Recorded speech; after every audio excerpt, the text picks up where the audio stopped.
잠언 10장의 말씀을 보게 되면 전체적으로 크게 세 부분으로 나눠서 볼 수가 있습니다. 1절부터 12절까지, 그리고 우리가 함께 지금 읽은 13절에서 21절까지, 또 22절에서 마지막 32절까지 이렇게 세 부분으로 나눠 볼 수가 있습니다. 오늘 또 보면 13절에서 21절까지의 말씀을 또 세 부분으로 저는 또 나눠보고 싶은데요. 13절과 14절, 그리고 15절에서 17절, 18절에서 마지막 21절까지로 이렇게 나눠보고 싶습니다. 이 세 부분에 공통되는 부분이라면은, 어찌 보면은 지혜 있는 것, 또 생명, 그것을 우리에게 계속 말해주고 싶어 하는 것 같고요.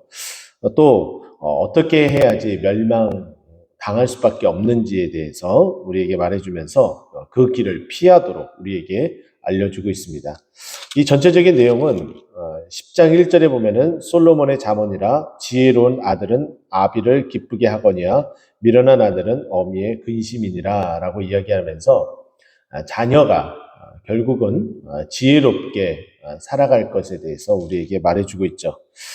그래서 13절 그 첫 시작도 우리에게 이렇게 말해주고 있습니다. 명철한 자의 입술에는 지혜가 있어도 결국은 정말 현명하고 또 바르고 또 올곧게 살아가는 그것은 결국은 지혜가 있어야 된다. 그런데 지혜 있는 자들의 모습을 보면은 입술을 잘 제어하는 그런 모습이 있습니다. 오늘 본문의 마지막 부분도 그 입술에 대한 그런 부분이 언급이 되어지는데 여기에 바로 그 시작을 그렇게 우리에게 알려줍니다. 그러나 반면에 지혜 없는 자는 어떤지에 대해서 이야기를 하는데 등에 채찍을 간다. 결국은 그것으로 말미암아 대가를 톡톡히 치르게 되어져 있고 그리고 징벌을 받게 된다라는 의미로서 우리에게 이렇게 말해줍니다. 그래서 다시 한번 지혜 있음에 대해서 14절에도 이렇게 이야기를 하죠. 지혜로운 자는 지식을 간직한다. 하나님께서 우리에게 주신 또 우리가 배우게 되는 하나님의 그 말씀, 그것을 지식으로 접근하더라도 또 여호와를 경외하는 것이 지식의 근본이고 지혜의 근본이라고 이야기를 했는데 그것을 간직한다, 잊어버리지 않는다, 빼앗기지 않는다라고 우리에게 말을 해주고 있습니다. 그러면서 미련한 자의 입은 멸망에 가깝다. 이것을 다 한꺼번에 그 입을 통해서 다 털어버린다, 없애버린다 라고 이야기하며 우리가 어떻게 그 입술을 제어해야 될지에 대해서 말해줍니다. 좀 특이한 것은 15절 말씀인데요. 갑자기 전혀 딴 세상의 이야기를 하는 것 같습니다. 부자의 재물은 그의 견고한 성이요 가난한 자의 궁핍은 그의 멸망이니라.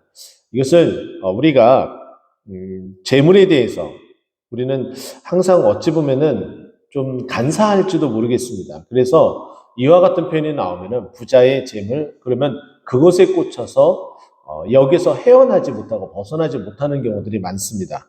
그러나 우리가 기억해야 될 것은 멸망이냐 생명이냐 이 부분으로 우리는 접근을 해야겠죠. 그래서 15절에서 17절까지 말씀을 보게 되면은 생명에 대한 단어가 많이 등장하게 되고 또 멸망이냐 생명이냐 그 부분에 대해서 접근을 해야 됩니다. 여기 보게 되면은 가난한 자의 궁핍은 그의 멸망이니라. 결국은 멸망하지 않겠어는 가난하지 않아야 되는데 이 가난함 그리고 이 모든 것들은 누가 정해주느냐? 우리 스스로가 결정하는 것이 아니라는 거예요. 결국은 하나님께서 부의 재물도 하나님이 허락해 주시는 거죠.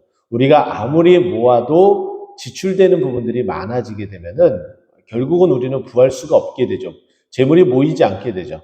하지만은 적게 또 우리가 살아갈 수 있을 만큼만 또 우리가 재화를 얻는다 할지라도 그것에 반해서 우리가 지출되는 부분들이 정말 지혜롭게 잘 사용을 하게 된다면은 전혀 궁핍하지 않고 우리가 살아갈 수 있음을 말해줍니다. 하나님께서 성경에 보게 되면은 부자의 모습들을 몇몇 이렇게 그릴 수가 있습니다. 우리는 아브라함을 믿음의 조상으로 또 여기기도 하지만은 또 자세히 들여다보면은 집에서 길리운 자가 무려 318명이나 있었다라는 것. 또 야곱과 에서의 모습을 보면은 야곱과 에서가 함께 동거하지 못해서, 근데 그 동거하지 못하는 이유가 재산이 많아서였습니다. 또 우리가 알고 있는 이삭도 그랄 지방에서 농사를 질 때 어떠한 일들이 벌어집니까? 그 땅에서 혼자 100배의 결실을 맺게 됩니다. 이 모든 것들을 다 종합해 보면은 어떻습니까? 하나님은 믿음의 신실한 사람들, 그 믿음의 계보를 이어가는 사람들에게 하나님의 특별한 은혜가 주어지게 되는데 그것이 바로 불하는 거죠. 하나님께서 그 은혜, 그 불을 저와 여러분이 마음껏 누리기를 간절히 축원드립니다. 이것은 우리가 하나님 앞에 생명을 얻었다라는 증거이고 또 우리가 멸망하지 않는다라는 증거이기도 합니다. 또 16절에 보면은 의인의 수고는 생명, 또 악인의 소득은 죄 이렇게 얘기하며 의인과 악인이 갖는 것은 죄, 그리고 죄로 말미암아 나오는 사망, 그리고 의인에게는 예수 그리스도가 있기 때문에 예수 그리스도를 믿음으로 말미암아 의롭다 칭함을 받게 되는 그 의인은 어떻게 된다고요? 생명을 얻게 됨을 우리에게 말해줍니다. 또 17절에 들어가서 훈계를 지키는 자는 생명, 길을 행하여도 징계를 버리는 자는 그릇 행하느니라.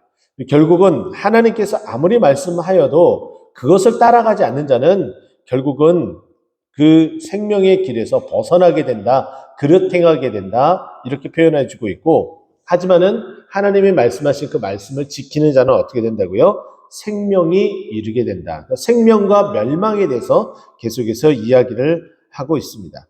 자, 그리고 나서 맨 마지막에 이르러서는 우리가 입술을 어떻게 제어하며 또 어떠한 모습으로 살아갈지에 대해서 이야기를 하는데요. 18절에 먼저 미움을 감추는 자는 거짓된 입술을 가진 자요 중상하는 자는 미련한 자이니라. 여기에 좀 우리가 평소에 쓰지 않는 단어가 하나가 나옵니다. 18절 마지막 부분에 들어가서 중상이라는 단어가 나오게 되죠. 예전에 이 성경을 살펴보게 되면은 참소라는 단어를 이야기합니다. 참소는 뭐냐? 우리가 신약 성경 갈라디아서도 얘기했던 것처럼 고소하는 것, 즉 우리의 허물을 지적하는 것, 이것입니다. 또 중상이라는 단어, 이 단어가 우리가 일상생활에 한 번쯤은 들어봄직한 단어예요. 언제 들어봅니까? 중상모략. 이제 이해가 되시죠?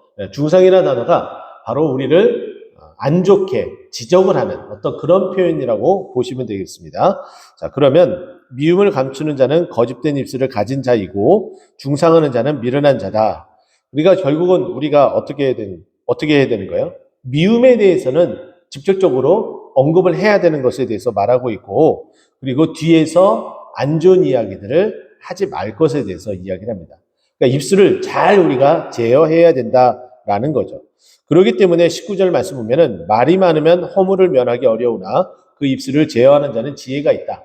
다시금 앞에서 언급된 그 지혜와 같이 연결돼서 이야기를 해주고 있는데, 지혜 있는 자는 생명이 있고 또 그 지혜가 있는 자들은 어떠한 모습으로 살아가느냐? 입술을 제어한다는 거예요.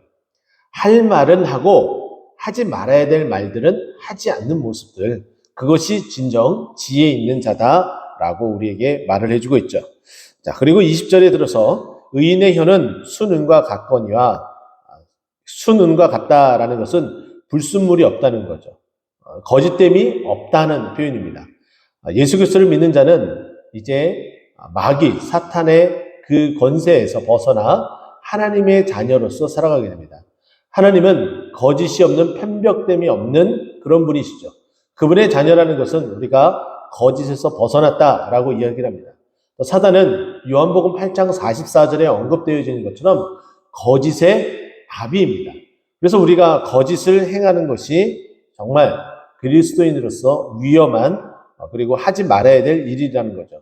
근데 여기 보면은 의인의 혀는 순은과 같다, 불순물이 없다, 거짓이 없다라는 표현이고, 악인의 마음은 가치가 적으니라 라고 이야기하며 결국은 그것에 가치를 두지 않고 거짓으로 흘러가게 되어져 있음을 우리에게 말해줍니다. 21절 마지막 들어가서 이제 의인의 입술은 여러 사람을 교육하나 미련한 자는 지식이 없어 죽느니라. 지식이 없다라는 것은 여호와를 경외하지 않는다라는 표현이죠. 이 잠언 1장에서 언급되어 있는 것처럼 여호와를 경외하는 것이 지식의 근본인데 그 지식이 없다. 그것은 미련한 자이고 여호와를 경외하지 않는 자가 미련한 자이고 그것이 없는 자는 결국은 죽음에 이른다라고 볼 수가 있고, 또 그와 반면에 의인의 입술은 여러 사람을 교육한다라는 것은 예수 그리스도 거짓이 없는 그 입술을 통해서 그 예수 그리스도를 증언하는 그 입술은 사람을 교육하고 사람을 바르게 이끌고 또 그 의의 길로 들어서도록 만들게 되어 생명을 얻게 된다라고 이야기를 합니다. 똑같은 입술을 가지고 어떠한 누구는 거짓을 말하고 사람을 죽이는데, 사람을 중상모략하는 데 쓰이지만은, 어떠한 입술은 그 입술을 통해서 예수 그리스도를 전하고 찬송의, 히브리서 13장에 나와 있는 것처럼 찬송의 열매가 가득 되어지는 그와 같은 입술이 되어진다라고 말합니다.